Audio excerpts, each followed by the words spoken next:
Hello friends, आज हम लोग इस नए क्लास में पढ़ेंगे नंबर सिस्टम और उसके बारे में। किसी भी कम्पिटिटिव एग्जाम में इसका बेसिक जानकारी बहुत ज़रूरी है, क्योंकि आगे जो भी चैप्टर्स आप पढ़ेंगे उसके लिए इन चीज़ों की बेसिक जानकारी आपको चाहिए ही चाहिए। इसके बिना आगे का कोई भी चैप्टर्स खास करके अर्थमेटिक्स में या रीजनिंग्स में आपको यूज होगा।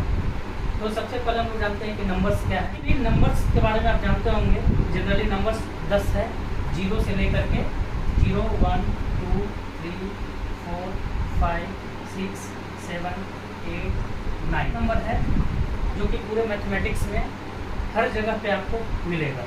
और यही नंबर का कमाल है, इतना कम संख्या में भी होते हुए भी मैथ्स का इतना वास्ट पूरे वर्ल्ड में जितना डाइवर्सिटी मैथ्स में है उतना डाइवर्सिटी किसी भी विषय में नहीं है।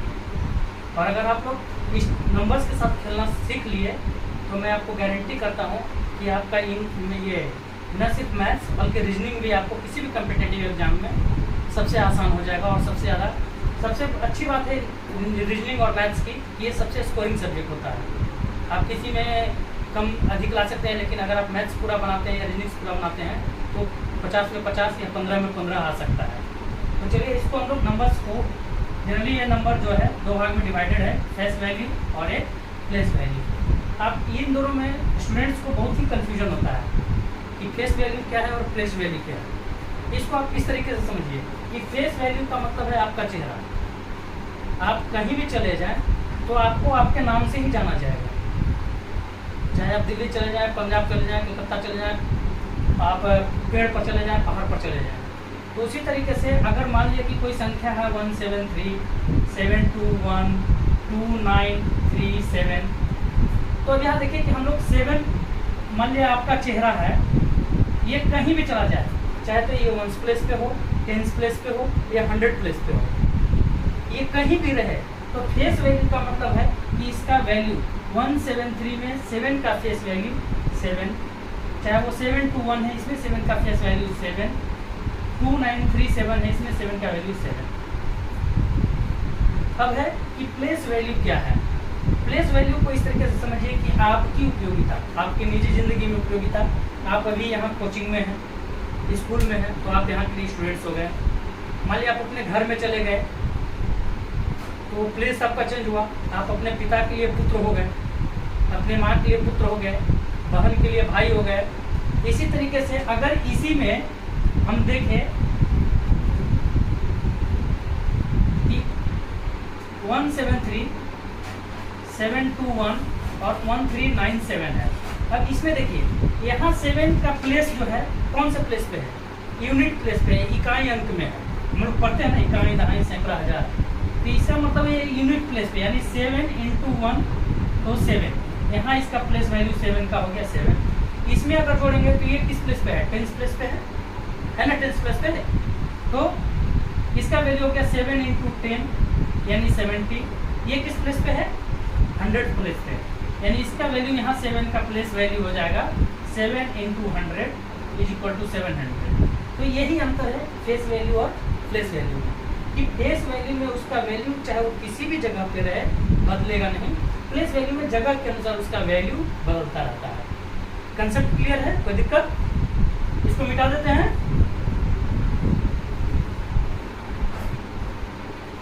जहां भी खेल होगा इसी 10 नंबर का होगा, इसके अलावा कोई नंबर नहीं है। अब आइए कि कैटेगराइजेशन, नंबर जब है तो इतना ही से तो नहीं चलेगा, इसमें बहुत सारा कैटेगराइजेशन है। अभी आप लोग के लेवल पे इसको हमने 7-8 कैटेगरीज में बांटा है। Natural number, whole number, integers, even number, odd number, prime. Prime का 2-3 पार्ट है, प्राइम, को प्राइम, ट्विन प्राइम, सब बहुत आसान है, कहीं कोई दिक्कत नहीं है इसमें।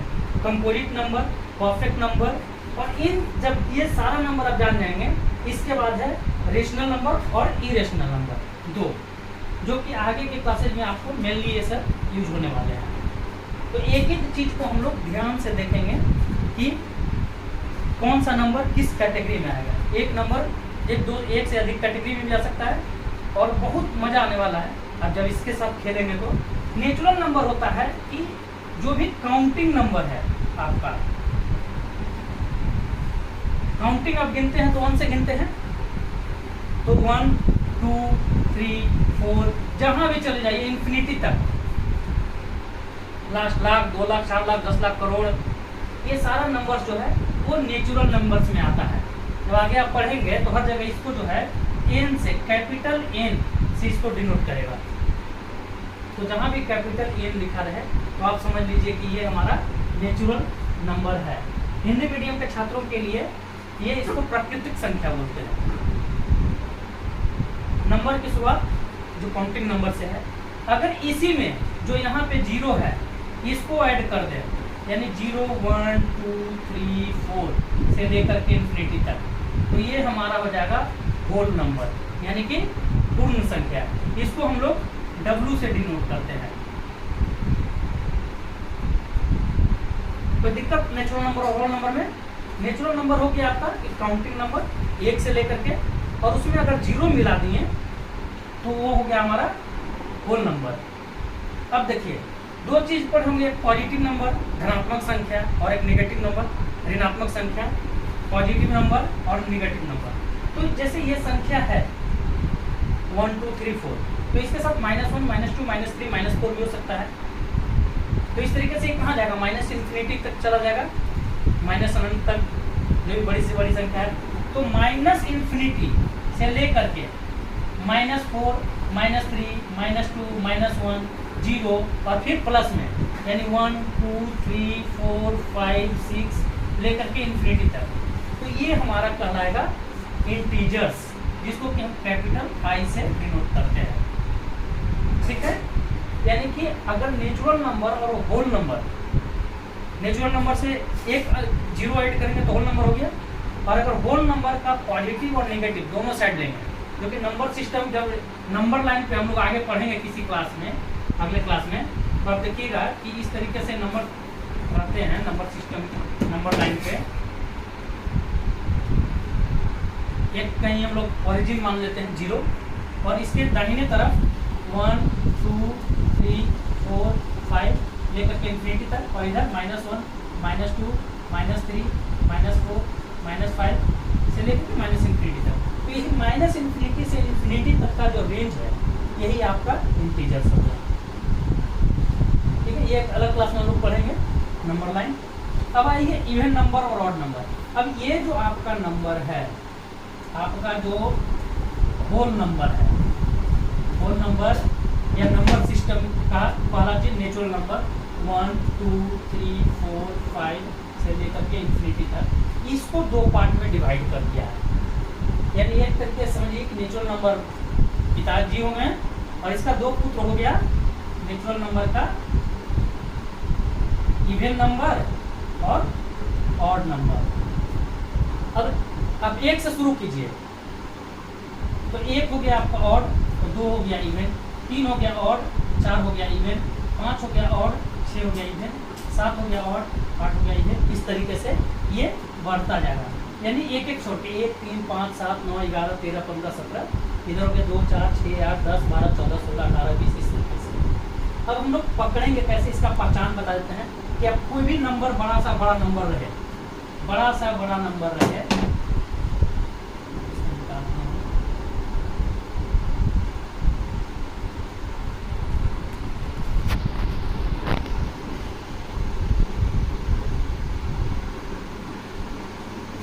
कोई भी बड़ा से बड़ा नंबर, जैसे मान लीजिए आप बोलिए, हम एक नंबर बड़ा से बड़ा लिखते हैं और उसको 1 सेकंड में आप पकड़ लेंगे कि ये ऑड है कि इवन है।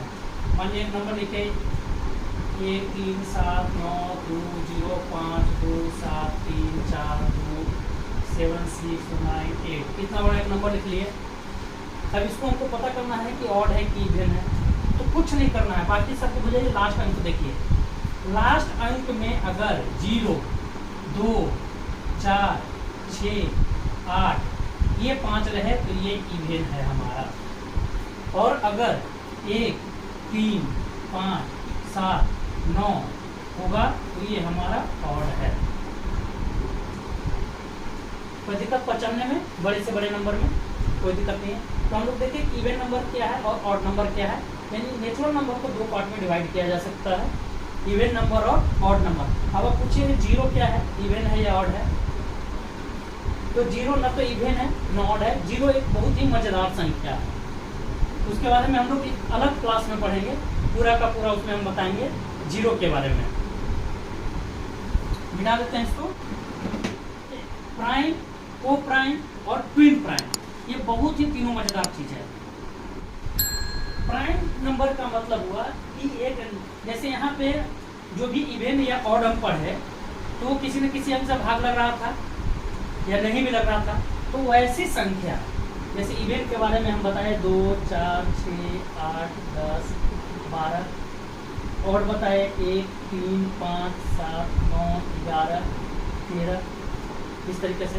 तो मान लीजिए 4 को ले या 9 को ले, 10 को ले, तो ये बहुत सारे अंक से डिवाइड हो रहा है। तो उसी तरीके से अगर कोई ऐसी संख्या एक से या स्वयं से, केवल एक से या स्वयं से विभाजित हो रही है तो वो प्राइम नंबर कहलाएगा। इसका मतलब है कि प्राइम नंबर वो संख्या है, प्राइम का मतलब हो गया आपका अभाज्य संख्या। तो ऐसा नहीं कि किसी से भाग नहीं लगा। प्राइम संख्या का मतलब हो गया अभाज्य संख्या, यानी ये जो भी संख्या अभाज्य संख्या है वो संख्याएं कहलाएंगी जो केवल एक से या स्वयं से विभाजित होंगी। जैसे मान लीजिए कि दो वैसे बहुत मजेदार है कि 2 एकमात्र इवेन नंबर है, सम संख्या है, जो कि प्राइम नंबर भी है। इसके अलावा कोई ऐसा सम संख्या नहीं है जो कि प्राइम नंबर है। तो ये ऑब्जेक्टिव वगैरह में कभी पूछता नहीं है, एग्जाम्स वगैरह में। तो अब 2 किससे किसी डिविजिबल है, 1 से है और स्वयं से यानी 2 से है। मान लिया 7 लिए, तो 7 किससे है, 1 से है और स्वयं से है यानी 7 से है। लेकिन अगर क्या 9 प्राइम है, 9 प्राइम है कि नहीं है? नहीं, 9 प्राइम नहीं है। क्यों? क्योंकि 1 से डिविजिबल है, 3 से भाग लगेगा, 9 से भाग लेगा। इसमें इसका मतलब 1 और 9 से अगर केवल लगता ही है तो ये प्राइम होता, अन्यथा ये प्राइम नहीं है। उसके बाद है कोई को प्राइम। प्राइम का मतलब हो गया कि वैसी दो संख्याएं जिसका HCF महत्तम समावर्तक 1 आता हो। जैसे मान लिया कि 2 और 3, इसका महत्तम कितना आएगा? जरूरी नहीं है कि इसमें दोनों प्राइम हो ही।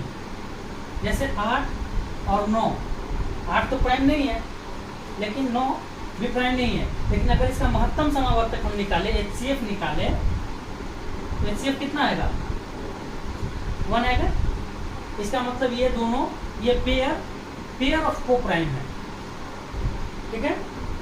एक है ट्विन प्राइम, मतलब लगातार 2 प्राइम संख्याएं, प्राइम 2 लगातार प्राइम संख्याएं। जैसे पहले तो प्राइम का एग्जांपल आप सब देख लीजिए कि 2, 3, 5, 7, 8 नहीं होगा, 9 नहीं होगा, 10 नहीं होगा, 11, 13, 14 नहीं होगा, 15 नहीं होगा, 16 नहीं होगा, 17, 19, 20, 21 नहीं होगा, 22 नहीं होगा, 23, इस तरीके से आगे बढ़ते जाइए। तो ट्विन प्राइम का मतलब है लगातार 2 प्राइम संख्या, यानी 2, 3, 3, 5, 5, 7, 11, 13, 17, 19, जिसके बीच का डिफरेंस 2 हो, तो इसमें 2, 3 नहीं होगा। तो यानी 5, 7, 11, 13, these are the pairs of, these are in the pairs and these are called twin prime, ठीक है। अब आइए कंपोजिट नंबर, इसको मिटा देते हैं। अब इसके आगे हम लोग पढ़ेंगे composite number, perfect number, rational और इरेशनल। 4 बच गया, इसको ऊपर वाला हटा देते हैं हम लोग ताकि हम लोग को समझने में आसानी रहेगी। यहाँ तक तो कोई दिक्कत नहीं है। तो ऐसी संख्याएं जो प्राइम नहीं है वो कंपोजिट कहलाती हैं। हालांकि ये दोनों चीज़, ये जो चीज़ें हैं दोनों, इनका बहुत ज़्यादा कहीं पर पूछा नहीं जाता है, लेकिन फिर भी ये जानना हम लोग को चाहिए। कंपोजिट नंबर वो नंबर कहलाते हैं जो प्राइम नहीं है, तो वो कंपोजिट नंबर कहलाएंगे। परफेक्ट नंबर के बारे में एक बहुत अच्छा चीज़ है कि परफेक्ट नंबर क्या है। हालांकि जब हम लोग पढ़ लिए पूर्ण संख्या, तो संपूर्ण संख्या फिर क्या है। तो संपूर्ण संख्या के बारे में बहुत अच्छी चीज़, मजेदार चीज़ है कि संपूर्ण संख्या उन संख्याओं को कहते हैं जिनका फैक्टर्स का सम, यानी जिससे वो डिवाइड हो रहे हैं, फैक्टर्स का सम जो है वो उस संख्या के बराबर हो। जैसे मान लीजिए एक संख्या हम ले 8 किससे किससे कटता है भाई? तो 1 से, 2 से, 4 से, है ना। तो इसका सम कितना हो रहा है? 1 + 2 + 4 7। इट मीन्स कि ये जो है वो परफेक्ट संख्या नहीं है। तो आप हिट एंड ट्रायल करके ये चीज देख सकते हैं कि कौन कौन है। जैसे एक मैं बता रहा हूँ आपको कि 6 लिखिए। 6 किससे किससे कटता है? स्वयं को छोड़ करके करना है, ये नहीं कि इसमें हम 8 भी जोड़ दिए। 8 से कटता तो है लेकिन 8 को लेना नहीं है। अब 6 आइए, तो 6 किससे किससे कटता है? 1 2 3 और 6, तो 6 को तो लेना नहीं है।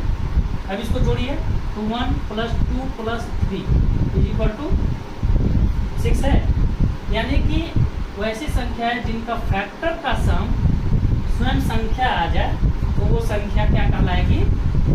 Perfect number.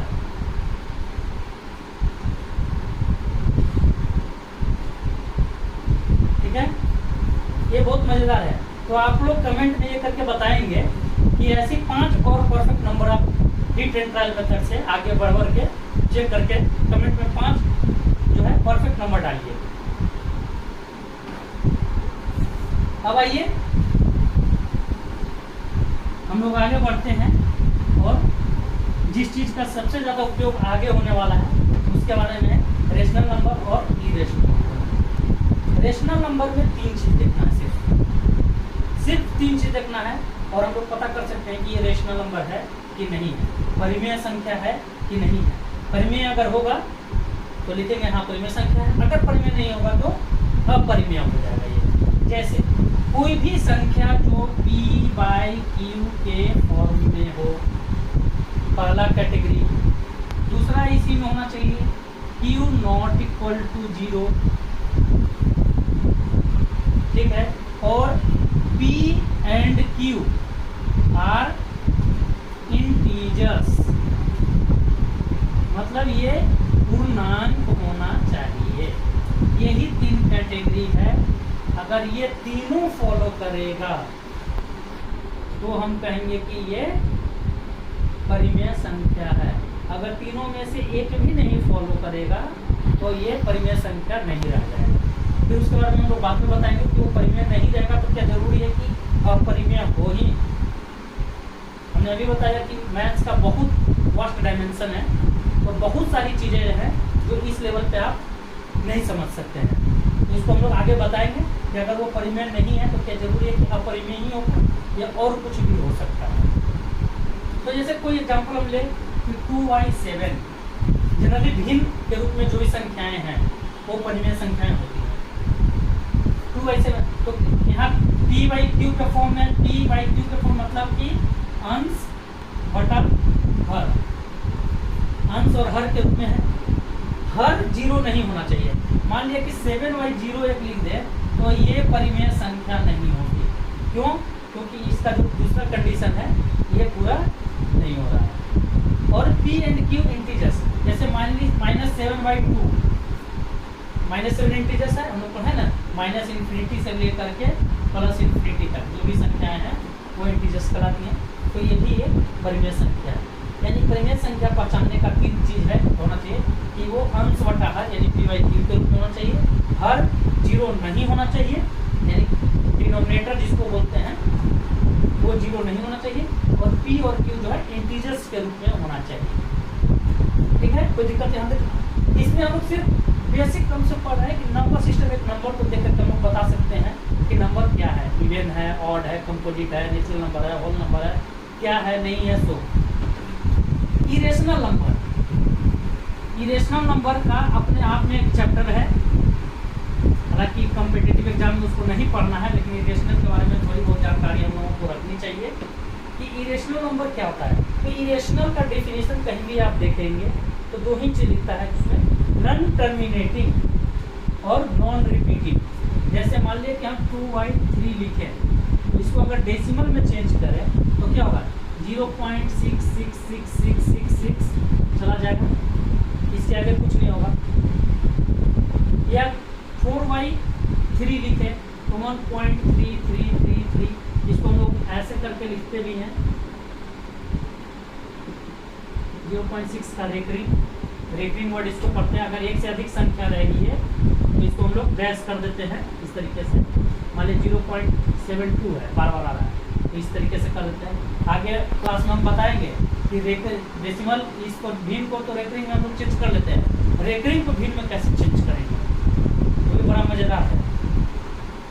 अपरिमेय संख्या के बारे में बता रहे थे, ये नॉन टर्मिनेटिंग और नॉन रिपीटिंग होता है। जैसे मान लीजिए कि √2 का वैल्यू निकालें तो हम लोग रफली ले लेते हैं 1.414 या √3 का वैल्यू ले लेते हैं 1.732, लेकिन ये 1.414 नहीं है, इसके आगे भी जब आप डिवाइड करेंगे तो ये लंबी संख्या है, तो वो नॉन टर्मिनेटिंग होगा, यानी कि रिपीट नहीं करेगा, एक दूसरे को टर्मिनेट करने का मतलब समाप्त हो जाना। तो नॉन टर्मिनेटिंग यानी समाप्त नहीं होगा, वो आते जाएगा संख्या, और नॉन रिपीटिंग मतलब वो अपने आप को रिपीट नहीं करेगा, जैसे यहाँ रिपीट कर रहा है, ठीक है, तो ये रिपीट कर रहा है, तो ये अपरिमेय संख्या नहीं होगा, इरेशनल नंबर नहीं होगा। यहाँ पे है कि ये रिपीट नहीं करेगा, आप देखेंगे इसमें आगे बढ़ करके तो ये रिपीट नहीं करेगा, तो ये आपका अपरिमेय संख्या हो गया। आज के क्लास में इतना ही, आगे के क्लास में हम लोग आगे के बारे में पढ़ेंगे कि डिविजिबिलिटी का रूल्स क्या होता है, मतलब किसी भी संख्या को भाग देने का। आगे के क्लास में हम लोग पढ़ेंगे कि अगर कोई बड़ी संख्या है तो वो किससे डिविजिबल होगा। मान लीजिए एक संख्या 17325, तो ये किससे डिविजिबल होगा, 1 से होगा, 2 से होगा, 1 से तो फिर सब डिविजिबल होगा, 2 से होगा कि नहीं होगा, 3 से होगा कि नहीं होगा, 4 से होगा कि नहीं, 5 से होगा कि नहीं, 6 से होगा कि नहीं। इस तरीके से हम लोग पढ़ेंगे।